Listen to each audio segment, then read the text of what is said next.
भुंतर थाने में एक cyber fraud की कंप्लेंट मिली थी। इस कंप्लेंट पे एक एफआईआर दर्ज की गई थी। जो मोडस ऑपरेंडी था इस साइबर फ्रॉड का, वो इस तरह से था कि जो हमारे कंप्लेनेंट थे, जो विक्टिम हैं इस केस के, उनके साथ इंश्योरेंस के नाम पर ठगी की गई थी। उन्होंने इंश्योरेंस पॉलिसी एक कंपनी में कराई थी और उनको ये कॉल्स आने लगे कि जो आपकी अमाउंट, इंश्योरेंस पॉलिसी की जो अमाउंट कंपनी के पास है, कंपनी का नाम लेकर जो जिन्होंने ठगी करी उन्होंने कॉल की कि आप इस अमाउंट को फर्दर शेयर्स में लगाने दो और ये जो अमाउंट है ये बढ़ेगा। जो कंप्लेनेंट हैं, जो विक्टिम हैं, उनको उन्होंने ये लालच दिया कि अगर इस पैसे को जो आपने ऑलरेडी इंश्योरेंस पॉलिसी में लगाया है, इसको हम शेयर्स में इन्वेस्ट करेंगे तो काफ़ी मल्टीप्लाई करेगा, आप हमें इस पैसे को फर्दर लगाने दें। तो एक बार जब उन्होंने ये लालच देके उनका पैसा शेयर्स में लगाने की बात करी और कहा कि आपका पैसा जो है 1 लाख से अप्रॉक्सीमेटली 3 लाख हो चुका है, तब उन्होंने उनसे फिर से पूछा कि क्या आप अपना पैसा विड्रॉ करना चाहेंगे कि फर्दर हम उसको आगे लगाएं और शेयर मार्केट में। तो जो विक्टिम है उन्होंने कहा कि मुझे पैसा विड्रॉ करना है। जब उन्होंने पैसा विड्रॉ करने की बात करी, उनको कहीं दिखाया नहीं गया कि आपका पैसा 1 लाख से 3 लाख हो गया है मान लीजिए। जब उन्होंने पैसा विड्रॉ करने की बात करी तो जो जिन्होंने ठगी करी है उन्होंने उनको ये कहा कि इसको विड्रॉ करने के लिए अब फीस लगेगी। तो उन्होंने फीस लेने के नाम पर उनसे और पैसे लिए। फिर बोला फीस लेट हो गई है, अब उनके सीनियर को फीस देंगे तो इसके लिए और पैसे चाहिए। अच्छा, मीनवाइल इस तरह से जब वो उनसे बात करते रहे डिफरेंट, अच्छा ऐसा भी हुआ कि कोई और कॉल आई कि जो आपको कॉल कर रहे हैं वो ठग हैं और हम आपका पैसा रियल में आपको वापस दिलाएंगे। तो इस तरह से एक पूरी जो टीम थी वो उनको अलग अलग माध्यम से, अलग अलग फोन से कॉल करके ये कन्विंस कर रही थी कि हम आपका पैसा वापस दिलाएंगे जो आपने लगाया है, हमें फीस दो, हमें फीस दो।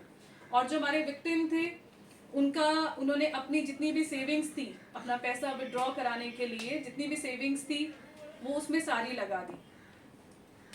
इसके अलावा उनको विश्वास में लेने के लिए जो हमारे फ्रॉडस्टर थे, जो हमारे एक्यूज थे, उन्होंने जाली कागज भी तैयार किए। कुछ कागज आरबीआई के नाम पे तैयार किए, कुछ कागज इंश्योरेंस कंपनी के नाम पे तैयार किए, ये विश्वास दिलाने के लिए कि आपका पैसा देखो इतने से इतना हो गया है और हमारी कस्टडी में है, हम आपको इसको दिलाएंगे, हम सही लोग हैं, हम दिलाएंगे। इस तरह से करते करते जब कंप्लेनेंट के अपने पैसे खत्म हो गए तो उन्होंने और जगह से लोन उठाने की सोची पैसा विड्रॉ करने के लिए।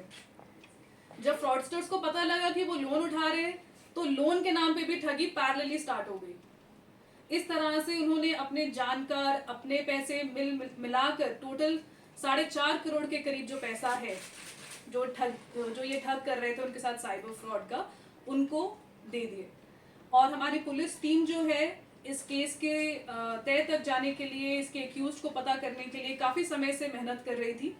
हमारी टीम को लीड कर रहे थे डीएसपी राजेश और उनके साथ भुंतर थाने का जो स्टाफ है, खासकर जो प्रोबेशनर सब इंस्पेक्टर महेंद्र और हमारे साइबर सेल के एक्सपर्ट कांस्टेबल प्रेम और हमारे पीओ सेल के लोग इनके साथ लगे हुए थे। काफ़ी मेहनत इसमें करी जा रही थी, टेक्निकल सपोर्ट ली जा रही थी और हमारे को अब इसमें कामयाबी मिली है।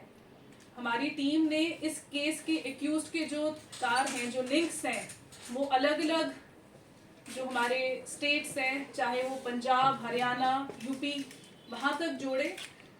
एक फ़ोन कॉल से हमें जो लिंक मिला, वहाँ से हमारी टीम नोएडा तक पहुँची और नोएडा में जाकर पता लगा कि वहाँ पर एक कॉल सेंटर के नाम पे पूरा का पूरा ऑफिस चलाया जा रहा था।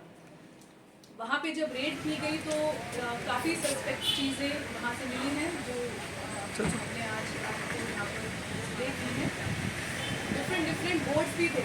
उस कंपनी के नाम रोज़ वो with in specific time change करते रहते थे, अलग अलग बोर्ड्स उन्होंने रखे थे ताकि ऐसा लगे कि ये कंपनी यहाँ चल रही है।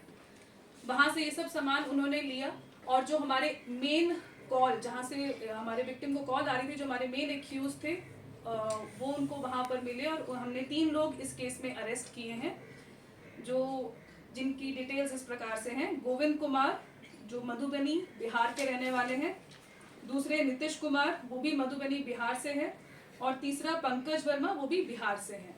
3 एक्यूज को इस केस में अरेस्ट किया गया है और साथ ही साथ जैसा हमने आपको डिस्प्ले किया है, हमें इस केस में इस सर्च के दौरान, जब नोएडा में इनकी कंपनी में सर्च के दौरान हमें 1 computer, 2 printer, 1 pen drive, 7 laptop, 26 mobile, 2 Aadhaar card, 3 voter card, 3 PAN card, 15 ATM, mobile charger, 4 WLL phone, 9 chequebook, passbook, swipe machine, wifi के राउटर और फर्म के 10 बोर्ड, मतलब कि 10 बोर्ड जिनमें अलग अलग नाम फर्म्स के लिखे हुए थे, वो वहाँ से बरामद किए गए हैं। इसके साथ साथ एक गाड़ी भी वहाँ से, जो हमारे एक्यूज्ड है, जो उसने वहाँ पर कैश से, हार्ड कैश से कार खरीदी थी, वो भी उस वहाँ से बरामद की गई है। और इस केस की अब छानबीन, इस जो चीज़ें हमें वहाँ से मिली हैं, इसका एनालिसिस अब आगे किया जाएगा और किस प्रकार से इन्होंने और ठगी की है या और किस किस लोगों को इन्वॉल्व किया है, उसके बारे में इन्वेस्टिगेशन की जाएगी।